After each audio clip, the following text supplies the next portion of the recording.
Hello guys, this is CA Kanaya Maniyar from Maniyar Commerce Classes. Hope all of you are at best of your health.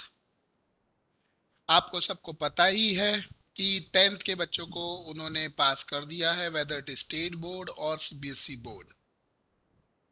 Lot many questions going through brains of students and parents. सबके दिमाग में बहुत सारे सवाल चालू है कि हमारा रिजल्ट कैसे होगा, क्या होगा 10th की मार्कशीट का, कब आएगा ये रिजल्ट। सेम वे में एडमिशंस कैसे होंगे FYJC 11th स्टैंडर्ड के। I am here to answer all your queries relating to this. चलो टाइम वेस्ट नहीं करते हैं, let's move to our session. Guys welcome to the session by CA Kanaya Maniyar for solving your doubts. There is a huge news for the students. जो बच्चे अभी 10th exam पास हुए हैं उनके लिए बहुत ही अच्छी न्यूज़ है। उनके दिमाग में जो बहुत सारे सवाल है, the questions going through their brain, what will be my result of 10th, how it will be calculated, how will I get admission to 11th standard FYJC, do I need to appear, do I need to apply, do I need to do something? Here this is CA Kanaya Maniya to answer all your queries relating to this. Let's move to the first question. पहले सवाल पे आते हैं. Since exams are cancelled, how will my 10th standard result will be declared? 10th का result कैसे declare होगा? अगर आप महाराष्ट्र स्टेट बोर्ड के स्टूडेंट है 10th के, your result will be based on 9th marks and 10th के जो इंटरनल्स, प्रीलिम्स, प्रोजेक्ट्स वो सबके बेस पे. If you are a CBSE board student, your marks will be based totally on 10th. 20% internal, 80% based on the exams practical taken by the school. Let's see them in more detail. Maharashtra state board 10th result state board 9th का 50% लेंगे, 30% लेंगे हम लोग weightage mid terms और prelims का, 20% will be oral assignments and projects. Let's take an example. This marking will be for each subject and then thereafter aggregate will be done. आ जाइए इधर. अब यहाँ पर 9th स्टैंडर्ड में एक स्टूडेंट ने अपियर किया, उसको 100 मार्क्स में से 85 अपियर हुआ.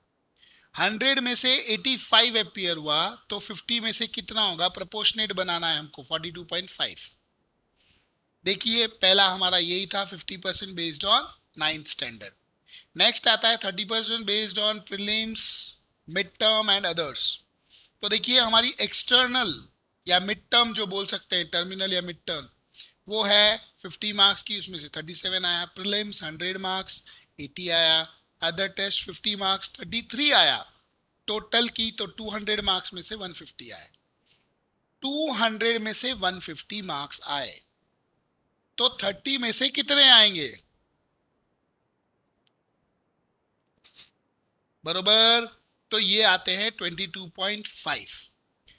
50 मार्क्स ओरल असाइनमेंट, उसमें से 40 मिले हैं. अगर 50 में से 40 मिलेंगे तो 20 में से कितने मिलेंगे, 16. ऐसा करके टोटल की साइंस के 81 मार्क्स हुए. ऐसे सब सब्जेक्ट्स के मार्क्स कैलकुलेट होंगे. ये जो इंटरनल ब्रेकअप है ये हर जगह पे अलग अलग है. जैसे अभी यहाँ पर मैंने ओरल्स 50 मार्क्स का लिया है, कोई ओरल 40 का लेता है, कोई 30 का लेता है, कोई 20 का लेता है. यहाँ पे नाम्स भी चेंज हो सकते हैं. ओरल असाइनमेंट की जगह प्रैक्टिकल हो सकते हैं, जहाँ प्रैक्टिकल सब्जेक्ट्स हो वहाँ पर. यहाँ पर सेम वे में टेस्ट की जगह यूनिट टेस्ट के मार्क्स हो सकते हैं. सो इंटरनल कॉम्बिनेशन यही टाइप का ही रहेगा और ऐसे मार्क्स कैलकुलेट होंगे. अगर अगर अगर अगर आप सीपीएसई बोर्ड के स्टूडेंट्स हैं तो 20% जो स्कूल ने इंटरनल लिया उसके बेस पे 80% जो भी स्कूल में रिटर्न एग्जाम्स हुई है वो रिटर्न एग्जाम्स का ब्रेकअप है. देखिए 10 marks based on unit test and periodic test, 30 marks mid term, 40 marks pre board exam. इनके बेस पे लेंगे. एक एग्जाम्पल इस पे भी ले लेते हैं. एक स्टूडेंट है, उसको मैथ्स में ये कॉम्बिनेशन है, उसको यूनिट टेस्ट और अदर टेस्ट के अंदर 25 में से 15 आए हैं. मिड टर्म में से 50 में से 40, प्रीलिम्स में से 80 में से 70, इनका वेटेज दिया हुआ है 10, 30, 40। करेक्ट। तो अगर 25 में से 15 आता है तो 10 में से 6 होगा, 50 में से 40 तो 30 में से 24, 80 में से 70 तो 40 में से 35। करेक्ट। फिर इंटरनल असेसमेंट उनका 30 मार्क्स का था, उसमें से 15 आए उस स्टूडेंट को, तो हमें तो 20% ही लेना है, तो 15 में से 30 में से 15 है तो 20 में से कितना होगा, 10 मार्क। ये प्रपोर्शन देखने का, इसमें से इतना तो इसमें से कितना। 75 marks the student have scored. ऐसा मार्क्स का कैलकुलेशन दोनों बोर्ड ने स्पेसिफाई किया है। करेक्ट। और ये मार्क्स कैलकुलेशन होगा, इसके लिए उन्होंने हर स्कूल के सब्जेक्ट वाइज टीचर को शीट्स बना के भेजी है, जो उन टीचर्स को फिल करनी है, और ये बोर्ड फिर उसके बेस पे मार्क्स कैलकुलेट करेगा। CBSE board most probably 20 June तक ये रिजल्ट डिक्लेयर कर देगा। State board is expecting near about that date, say June end. ऐसा उनका प्लानिंग है मार्क्स कैलकुलेशन में। Hope you understood this. Now we move to the next part. When and where will be the 10th result declared. 10th का result Maharashtra board June end. Site का नाम मेरे आपके screen पे दिख रहा है, mah-results.nic.in। सीबीएसई बोर्ड 20th जून उन्होंने डेट डिक्लेयर की है, cbsc-results.nic.in पे। आप नोट करके लिखें, एक स्क्रीनशॉट ले लें इस चीज का। आप चाहें तो ये चीजों का भी स्क्रीनशॉट ले सकते हैं। This is for CBSE, this is for CBSE. Screenshot ले लीजिए अगर आपको लग रहा है कि मुझे ये मेरे पास रखना है। इसका महाराष्ट्र बोर्ड वाले इसका स्क्रीनशॉट ले सकते हैं। परफेक्ट। आ जाइए, हम आगे आते हैं। रिजल्ट्स की डेट के बारे में बात हो गई। What if I am not satisfied with my 10th marks. ये तो बहुत होता है, एक ऐसी मजाक में बोल रहा हूँ, हमारे स्कूल के अंदर ऐसे बहुत बार होता था कि रिजल्ट्स के बाद लड़की लोग बहुत रोती थी। एक बार एक लड़की बहुत रो रही थी, मेरे दोस्त ने पूछा यार तू रो क्यों रही है। बोले यार I was expecting 92% but I scored 90%। वो लड़का बोला मैं तो बॉर्डर पे पास हुआ हूँ 40%, हम दो बॉयज तेरे मार्क्स में पास हो गए, तू रो रही है। ऐसे गर्ल्स नहीं, आजकल बॉयज भी रोते हैं। आइए बात करें अगर वैसा रहेगा तो कैसे होगा। If you are not satisfied, you can apply for improvement examination which will be conducted once COVID pandemic gets under control. उसकी फर्दर डिटेल्स अभी तक आई नहीं है, जब आएगी तब आपको हम बताएंगे। Whether admission process for FIJC shall be online और ऑफलाइन। देखिए ये जो सिटीज है, मुंबई, पुणे, पिंपरी चिंदवाड़ा, नागपुर, अमरावती, नासिक, औरंगाबाद, ये सब जगह पे ऑनलाइन होगी, बाकी जगह पे ऑफलाइन, क्योंकि ये बड़ी बड़ी सिटीज है। There is lot of competition, number of colleges are more, तो डेटा सॉर्ट करने में आसानी होती है अगर ऑनलाइन रहेगा तो। Also it is convenient for them to handle data. Do I have to give any entrance test for admission of 11th standard? Yes, the answer is yes. Maharashtra government ने एक FIJC-CET अनाउंस की है which will be conducted in month of July. वो optional है, but problem ये है कि जो कॉलेज में एडमिशन होंगे पहले FIJC-CET के मार्क्स के बेस पे होंगे।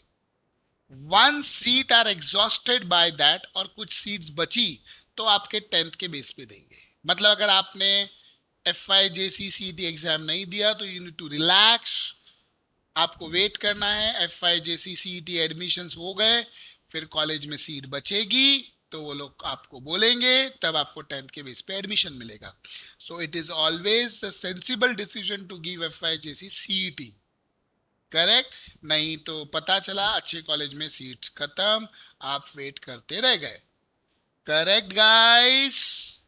आगे आते हैं तो indirectly it is compulsory even though it has been said as optional. How FIJC-CET will be done? Government of Maharashtra ने कुछ पॉइंट्स दिए। ऑप्शनल है, मैंने बोला ना, इनडायरेक्टली कंपल्सरी है।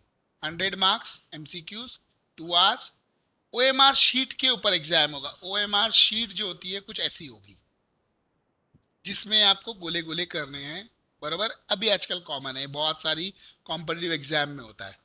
Based on 10th standard syllabus, जो 10th का सिलेबस है उसमें उन्होंने कुछ पोर्शन बाद में डिलीट किया था। वो डिलीटेड पोर्शन छोड़ के जो बचा है उसके बेस पे आपको प्रिपरेशन करनी है। नेगेटिव मार्किंग नहीं है, क्योंकि जैसे बहुत सारे प्रोफेशनल एग्जाम्स में नेगेटिव मार्किंग होती है, सीए में होती है एंड सो ऑन, एमबीए वगैरह में, वैसे यहाँ नहीं है। आपके जो करेक्ट आंसर्स है उस पे मार्क्स से रॉन्ग किया तो माइनस नहीं होंगे, बराबर। ये ओएमआर शीट जो मैंने आपको बताई थी। Will FIGC be online offline? It will be offline once pandemic comes under control. ये आज की सिचुएशन के हिसाब से उन्होंने डिसीजन दिया है, पर ऐसा हो सकता है बाद में ये ऑनलाइन कर देवे, और उस केस में वो स्कूल में आपको कॉल करें और बोले कि स्कूल में आके आपके कंप्यूटर पे एग्जाम दे दो। बट फिलहाल ऑफलाइन है, बिकॉज जो उन्होंने अनाउंस किया है उसके बेस पे हम बात कर रहे हैं।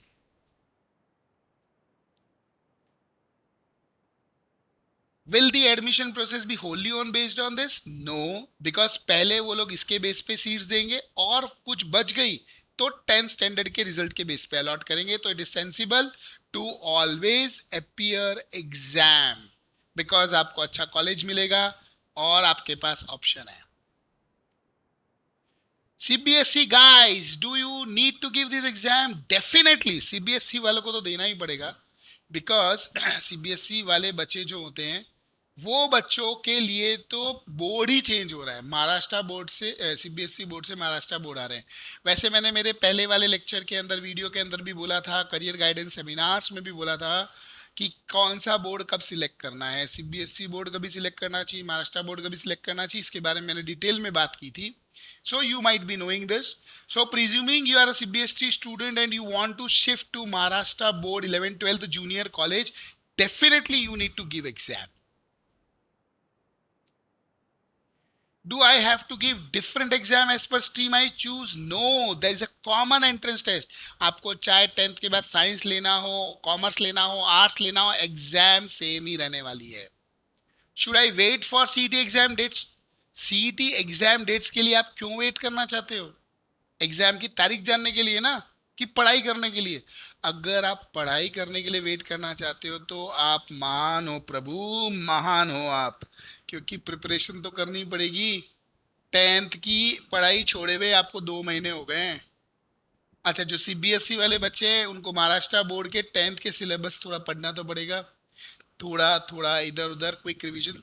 Prima fascia portion is similar, पर पूरा तो सिमिलर नहीं है, थोड़ा बहुत तो पढ़ना पड़ेगा। तो आज ही से तैयारी चालू करनी पड़ेगी, ताकि इसमें अच्छा है कम से कम जो हम 5-6 दिन 10th की एग्जाम देने वाले थे उसकी जगह एक ही दिन एग्जाम देनी है 2 घंटे की, उसके लिए प्रिपरेशन तो आज से चालू करनी पड़ेगी प्रभु। तो हमें अभी से प्रिपरेशन करनी पड़ेगी। How do I prepare for FIJC CET to score good marks? मैं हूं ना रे भाई, मैं हूं ना आपकी मदद करने के लिए। Maniyar commerce class always on its toes. मैंने मेरे पहले लेक्चर्स में भी बोला है, गूगल पे आप हमारे रिव्यू पढ़ो। स्मॉल साइज बैच में हम बच्चों पे पर्सनल टेंशन देके उनकी स्किल पूरी बाहर निकालते हैं। So we will prepare you for this, need not worry. How will Maniyar help us? Very simple, हम लोग सिंपल वे में आपको पढ़ाएंगे। चैप्टर तो वैसे भी आपने 10th में पढ़े हुए, चैप्टर की एक छोटी ब्रीफिंग दे देंगे आपको, उसके एक MCQ टेस्ट ले लेंगे, लास्ट में फुल प्रीलिम्स लेंगे फुल पोर्शन की। जैसी सीईटी का टेस्ट एक prelim types model test paper government release कर देगी, तब हम वो ले लेंगे, इससे आपकी प्रैक्टिस हो जाएगी। That will help you to cope up with the things which we are taking, correct. So एक ब्रीफ चैप्टर की ब्रीफिंग, उसके बेस पे थोड़े ऑब्जेक्टिव्स, फिर फर्दर बाद में 100 मार्क्स। तो इससे एक आइडिया आ जाएगा आपको कैसे पढ़ना है, क्या पढ़ना है। Fees for FIJC, actually this fees is free. Why I am telling free? देखो, हम आपसे एक 3000 का डिपॉजिट लेंगे। अगर आप 11th स्टैंडर्ड मेरे यहाँ पे एडमिशन लोगे फॉर कॉमर्स, तो डेफिनेटली ये फीस मैं 11th की फीस में से माइनस कर दूंगा डिपॉजिट को, तो 11th की फीस कम हो जाएगी आपकी। पर अगर समझो आप मेरे एफ वाई जैसी 11th एडमिशन नहीं लेते हो तो 3,000 मेरी फीस हो गई सीईटी पढ़ाने की। तो अगर आप मेरे पास 11th का एडमिशन लोगे तो ये आपके लिए फ्री है, कोई टेंशन नहीं है, कोई आपको चिंता लेने की जरूरत नहीं है। बरोबर। अब